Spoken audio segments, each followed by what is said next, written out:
Good morning class. हमने अपना topic शुरू किया हुआ था मानसिक विकास, और पियाजे ने मानसिक विकास की जो 4 डेफिनेशन दी है उसमें पहला था हमारा संवेगात्मक अवस्था। तो संवेगात्मक अवस्था क्या होता है पहले मैं आपको ये बताती हूँ। इस अवधि में शिशु अपनी संवेदनाओं तथा परसेप्शन को अपनी शारीरिक गतिविधियों तथा क्रियाओं के साथ व्यवस्थित या समन्वय करता है। उसका संसार शारीरिक मांगों की संतुष्टि से संबंधित होता है। शिशु आँखों, कानों, हाथों के अभिनय से सोचता है, और यह अवधि 6 अवस्थाओं में बांटी जाती है। तो फर्स्ट है इसमें हमारी सहज क्रियाएं जो कि जन्म से 1 महीने तक होती है। इस समय शिशु की क्रियाएं रोना, चूसना, हाथ पैर हिलाना, हाथ में कुछ आने पर पकड़ लेना, तेज़ रोशनी में आंखें बंद करना, तेज़ आवाज़ से डर जाना होती है। और जैसे कि जन्म के समय शिशु मुंह में डाले जाने पर ही निप्पल को चूसता है। धीरे धीरे बोतल पास में रखे जाने पर भी वह उसे पीना शुरू कर देता है। इस समय वह स्वयं तथा वातावरण में भेद करने में असमर्थ होता है, तो वह पूर्णतः आत्म केंद्रित होता है। फिर सेकंड है इसमें हमारा दोहराने वाली मुख्य क्रियाएं जो कि प्राइमरी सर्कुलर प्रतिक्रियाएं होती हैं। यह अवस्था 1 से 4 महीने की आयु तक होती है। इस समय संतोषजनक परिणामों के कारण व्यवहार विकसित हो जाता है। पहले पहल वातावरण में जो आकस्मिक हो जाता है, आकस्मिक मतलब जो अचानक हो जाता है, शिशु उस दिलचस्प तथा आनंददायक घटना को दोहराना चाहता है। जैसे खेलते खेलते यदि अंगूठा मुंह में डल जाए तो शिशु उसे चूसना शुरू कर देता है, क्योंकि यह क्रिया उसे आनंद देती है, उसको इसमें मज़ा आ रहा है।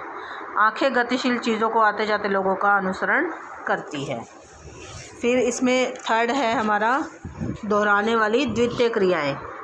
तो इसमें क्या है, ये 4 से 8 महीने की आयु तक होती है।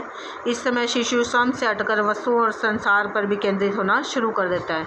झुंझुना जो होता है, जिसमें आवाज़ होती है, हिलाते हैं, जिसको हम एक बार हिल जाने से जो ध्वनि उत्पन्न होती है, शिशु उस रैटल को बार बार हिलाकर वही ध्वनि उत्पन्न करना चाहता है। इस समय शिशु दूसरों का अनुकरण करना सीख जाता है। फिर फोर्थ है हमारा द्वितीय क्रियाओं का समन्वय।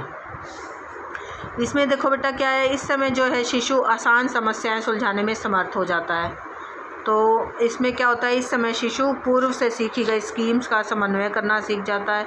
वह वस्तु को पकड़कर उसी समय उसे देख भी सकता है, उसको छूकर निरीक्षण भी उसका कर सकता है। इस समय उसकी क्रियाएं शरीर के केंद्र से अलग हो जाती हैं। इस समय शिशु के कार्य आकस्मिक नहीं रहते, बल्कि खोजपूर्ण और टटोलने वाले हो जाते हैं। जैसे इसका एग्जाम्पल लेते हैं हम, उदाहरण क्या है इसका, वह छड़ी का प्रयोग करके खिलौनों को अपनी तरफ खींच लेता है, तो ये लक्ष्य प्राप्ति होगी उसकी। और वह तकियों को एक तरफ करके नीचे से खिलौने को ढूंढ लेता है। तो इस अवस्था में अनुकरण करने वाली क्षमता में भी वृद्धि होती है। 5th पॉइंट है हमारा दोहराने वाली तृतीय क्रियाएं। इसमें देखो यह 12 से 18 महीने की आयु की होती है। इस समय शिशु इस बात से अवगत होना शुरू हो जाता है कि वस्तुओं की कई विशेषताएं होती है और वस्तुओं के साथ भिन्न भिन्न क्रियाएं हो सकती हैं। ब्लॉक का प्रयोग करने के लिए, खेलने के लिए, फेंकने के लिए, घुमाने के लिए, दूसरी वस्तुओं को मारने इत्यादि के लिए किया जा सकता है। इस अवस्था में बालक उद्देश्यपूर्वक वस्तुओं के साथ प्रयोग करता है, उनके साथ अलग अलग ढंग से कार्य करता है तथा नतीजों को देखता है। यह अवस्था बहुत ही महत्वपूर्ण है, क्योंकि इस समय जिज्ञासा उत्पन्न होती है और बालक नएपन की खोज करता है। फिर इसमें नेक्स्ट है हमारे स्कीमों को अंतर्ग्रहण करना। यह जो है 18 महीने से 2 वर्ष की आयु है। इस समय बालक प्रतीकों को पहचानने लग जाता है, जो सिंबल्स होते हैं हमारे, तथा आंतरिक मानसिक संयोजन के द्वारा नए उपायों की खोज करता है।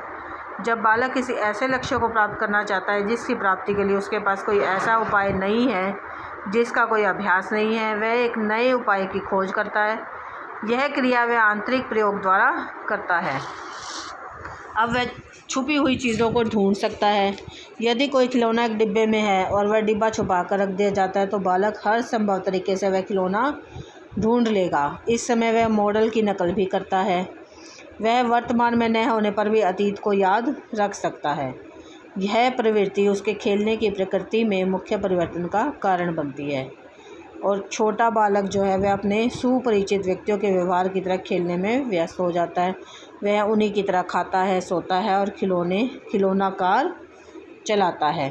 तो ये है बेटा हमारा मानसिक विकास के अंदर हमारा फर्स्ट पॉइंट था। संवेगात्मक विकास का टॉपिक हमारा कंप्लीट हो गया है।